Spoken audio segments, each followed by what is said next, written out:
जो है professor doctor विलास व्यास sir ने कुछ मैसेज देने के लिए हम लोगों को भेजा है, क्योंकि वो जो आने वाले थे भंते विनाचार्य जी की रिहाई के संदर्भ में तथा वो आज वो रिहा हो चुके हैं। उनको बहुत साथ में मेरे साथ में कि क्या आना होगा, तो मैंने कहा कि वो रिहा कब निकलना है, वो क्या है कि मैं कभी जाऊँ तो समय होगा, तो मुझे स्वागत में वो रिहा निकल गए, उनकी रिहाई हो चुकी है। उन्होंने कुछ मैसेज उन्होंने हमें देने के लिए बताया है, कोई जानकारियाँ तो हमको मिलती है कि उन्होंने यहाँ पर भेजने का उन्होंने काम किया है। तो पहला मुद्दा पर चर्चा करने के लिए उन्होंने कहा कि 5 अक्टूबर को भीषमपुर में जो इस्तीफा मिला हुआ है और भीषमपुर में फिरोजपुर में ये जो 11 ऐसे स्थान हैं, उसके इर्द गिर्द में आसपास में कोई स्थान बना करो जहाँ पे लाखों लोगों की जो है हम बौद्ध धर्म परिषद कर सकते धर्मांतरण का। इसी संदर्भ में स्वामी प्रसाद मौर्य जी से लखनऊ में मेरी कल मुलाकात हुई, इसी संदर्भ में गया भी था, उनकी मीटिंग भी थी, राज्य की मीटिंग थी, तो उसमें बुलाया गया था। तो उसमें चर्चाएं हुई कि बौद्ध धर्म परिषद के संदर्भ में 5 अक्टूबर का डेट किया जा रहा है। तो मैंने कहा मैं जा करके वहाँ पर एक मीटिंग करके कि हम लोग फैसला करेंगे क्या करना है।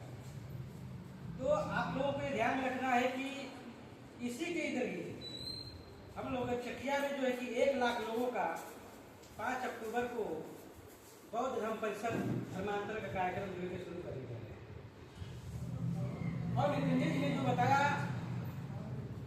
प्रशिक्षण धम्म केंद्र होना चाहिए, तो खड़ा सर ने सदन में बताया है कि जब ऐसा होगा उसके बाद इस स्थान को जो एक हम सेंटर बना करके वहाँ पे एक धर्म का प्रशिक्षण देने का काम किया जाएगा, ऐसा हर जगह किया जाएगा।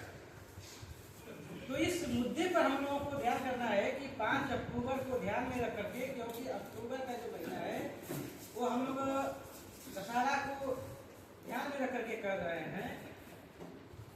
तो 5 अक्टूबर को जो 1 लाख लोगों का हम लोग बौद्ध धर्म परिषद करेंगे, जिसमें से SC ST OBC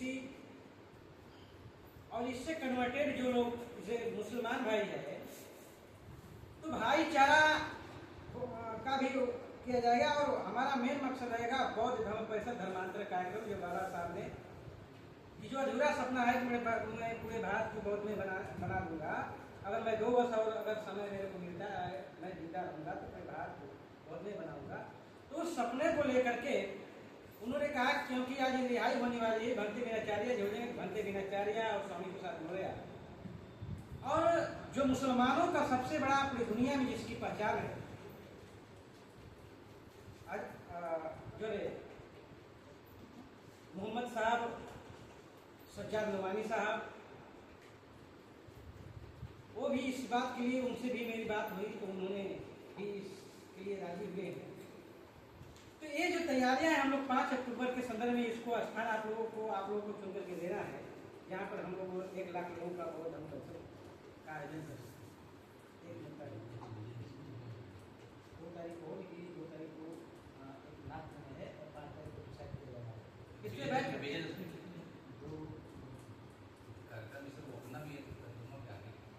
हाँ उसी तरह। तो ऐसा किया जाए, एक बात हो गई। दूसरी बात है कि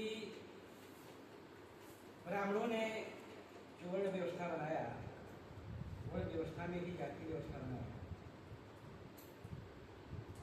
और जाति व्यवस्था बना करके हमारे समाज को SC ST OBC समाज लड़ाने का, और हमें हमारे ही भाई मुसलमान से हमें गिराने का। और कैसे गिराने काम किया? एक हिंदू शब्द का नाम है। हिंदू शब्द, हिंदू कंसेप्ट से ही लोगों की राजनीति जो चल रही है, इस हिसाब से चल रही थी। मैं चर्चा ज्यादा नहीं करूँगा, समय बहुत ज्यादा होता है, इसलिए इसलिए 2 मिनट में मैं बताना चाहूँगा कि हिंदू शब्द कह करके ही बोध गया आंदोलन को डाइवर्ट किया जा रहा है। बोध गया जो आंदोलन 12 फरवरी से निरंतर चल रहा था, हम लोग खुद उस दिन पहले दिन 12 फरवरी से हम लोग दिन उस आंदोलन के चंदे जी हम लोग गए। तो उसमें जो आनंद स्वरूप नाम का एक विदेशी जो ब्राह्मण था, वो क्या कह रहा था कि बोध गया पर बुद्धिस्ट लोगों का कब्जा होना चाहिए कि नहीं होना चाहिए, ये हमारे हिंदुओं का सवाल है। हिंदू लोग फैसला करेंगे कि इसमें होना चाहिए कि नहीं होना। तो प्रोफेसर बिलाल खड़ा साहब ने कहा कि तुम उत्तर प्रदेश के रहने वाले, उत्तर भारत के, और उत्तर भारत की सम्राट अशोक बुद्ध की क्रांतिकारी भूमि है, उसका जवाब देना पड़ेगा। क्यों नहीं देते हो? बंदोबस्त उसका करो। तो सोशल मीडिया के माध्यम से, फेसबुक के माध्यम से मैंने भी बोला कि SC ST OBC के लोग एक तो हिंदू नहीं है, SC ST OBC के लोग हिंदू नहीं है। हिंदू का मतलब होता है चोर, गुलाम, हारा हुआ, चरित्रहीन, पागल, गधा, ये बहुत शब्द इसका होता है, आप गूगल पर बना सकते हैं। तो SC ST OBC के लोग एक तो हिंदू नहीं है।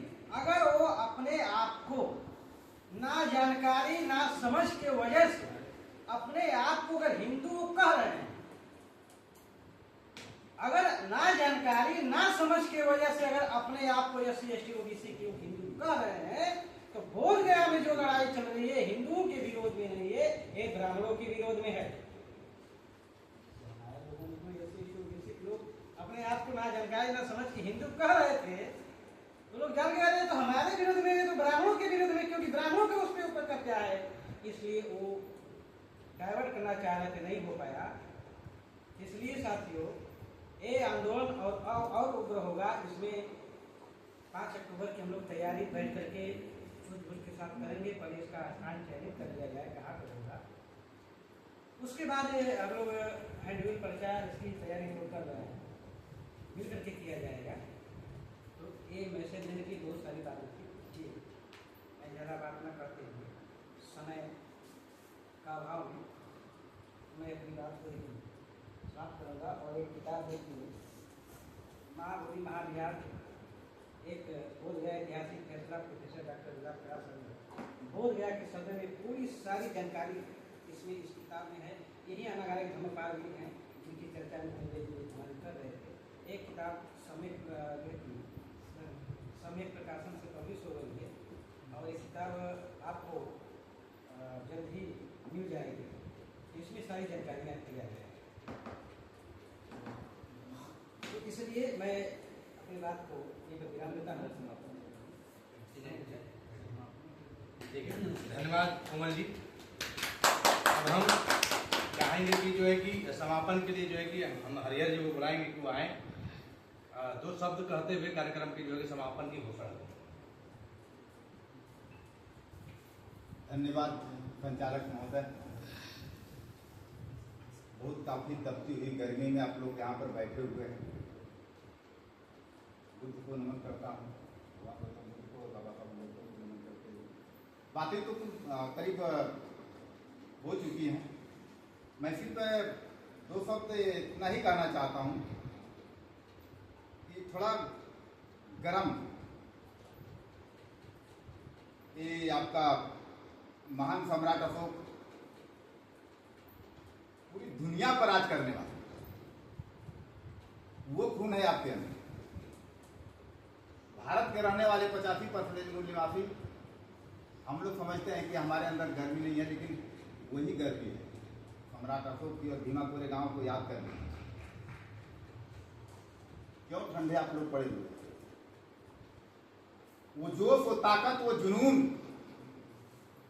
जो बुद्ध ने पैदा किया, फिर से गर्म करना। और जैसे बुद्ध ने जाकर के हर एक गांव में जाकर के एक लोगों को बनाया, उसी तरीके आपको भी बनाना पड़ेगा। ठंडे मत रहिए, उस शरीर में वही खून है जिन लोगों ने भीमा कोरे गांव को जीता, और वही खून है जिसने सम्राट अशोक पूरी दुनिया पर राज किया। मत भूलिए, वो अपना इतिहास है। समय बहुत कम है, समय को ध्यान में रखते हुए आप लोगों ने हमारी बात को ध्यानपूर्वक सुना, कोमल जी के बातों को सुना। यहाँ पर आए हुए लोगों, आप लोगों का बहुत बहुत धन्यवाद, आभार प्रकट करते हैं और आज की सभा को इसी जगह हम समाप्त करते हैं। धन्यवाद। जय हिंद, जय भारत, जय मुरलीधर। नमस्कार।